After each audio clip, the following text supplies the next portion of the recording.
add value to the landscape, but they can also be an investment. So when installing a new tree, we want to make sure that we're doing it right and setting it up for success. We're here today talking to urban forester Jake Speckhals to learn about the best practices that we can employ with our own trees. So Jake, when we're at the nursery, let's start there. When we're at a nursery shopping for a new tree, what do we want to be looking for there? The first thing I'm going to do is just pick out the species that I want to plant. So typically I'm going to go with a native tree or something that's adapted to the flower mound. The next thing I'm going to do is actually pull the tree out of the pot and start looking at the root system. Just look for girdling roots, which is a circling root that goes around the base of the trunk, or a root bound, something that's root bound in the pot. And then also just make sure they didn't put like a bare root seedling into a pot. You want to make sure that it actually has a developed root structure. Okay, so you want like evenly dispersed roots throughout and no circling on the trunk or in the pot. Yeah, something that could potentially choke out the tree. You want to avoid that completely. Awesome. And when we're looking at the tree in the pot too, does it matter how deep it's planted? What are we checking for with that? Yeah, I would look at the soil level in the pot and just make sure it's not above that trunk flare, which you can kind of see where it's spreading out at the base. That could lead to root rot or something. So find one that's got a good soil level with that trunk flare, and that'll set you up for success when you're planting. Okay. So then coming up to the tree itself, we've already started at the bottom, got a good root system, got that root flare exposed. What are we looking for in the growth habit of a tree? Yeah, you want to just continue your way up the trunk with the inspection. Look for any type of like wood-boring insects, blight, disease. Make sure your foliage is, green, doesn't have a whole lot of yellowing or showing signs of nutrient deficiency.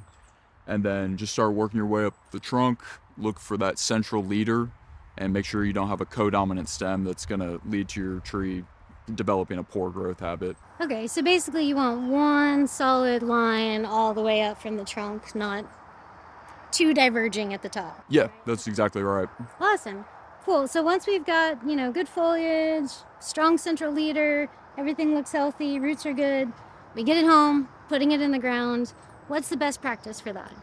Yeah, you want to look at the size of your root ball and do about twice that. Bigger is always better, but for the diameter, you want to go about twice the size of the root ball. Okay. And then depth is also important. We were talking about that root flare. You want to dig your hole to the depth of that and make sure that your roots are covered, but you're not burying it too deep. Okay, so not the big deep hole sometimes people might want to do, but actually we're doing a shallow wide hole. Yep, that's exactly right. Awesome. And is that just because it allows the roots to grow out easier into that softened soil, or? Yeah, when you're breaking it up, digging that wider hole, it allows the roots to start developing quicker and breaking through that soil, something that's not super compacted. Okay, so once we've got the depth right and the tree's sitting with a root flare exposed and we're starting to backfill, sometimes people might want to use compost, or once they backfill, they jump around and tamp it down really good. Yeah.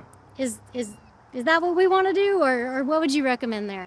No, I would, make sure that you have enough soil put in there where you're not leaving a really large pore space, because if a root hits that, it's going to dry out, but also you don't want to compact too much where the roots can't start developing. So it's kind of a fine balance between the two. Okay, so Goldilocks, gentle compaction. Yeah, Awesome. That's right. Cool. So the tree's planted.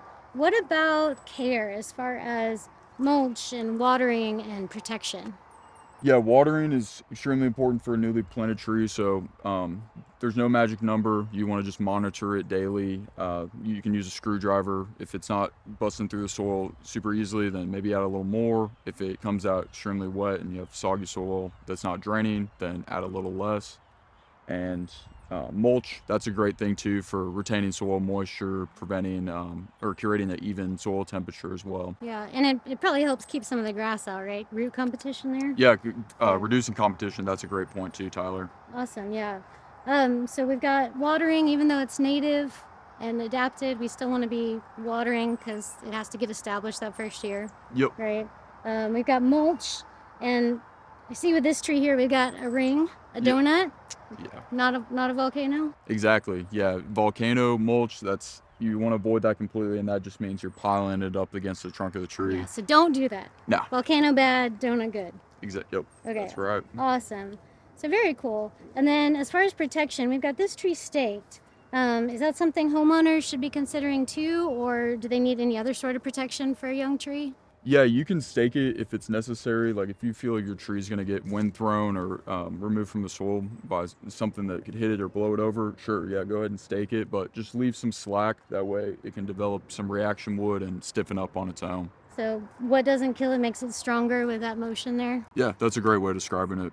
Awesome, very cool. And then what if we have like deer in the yard or dogs or we go around with our weed whacker?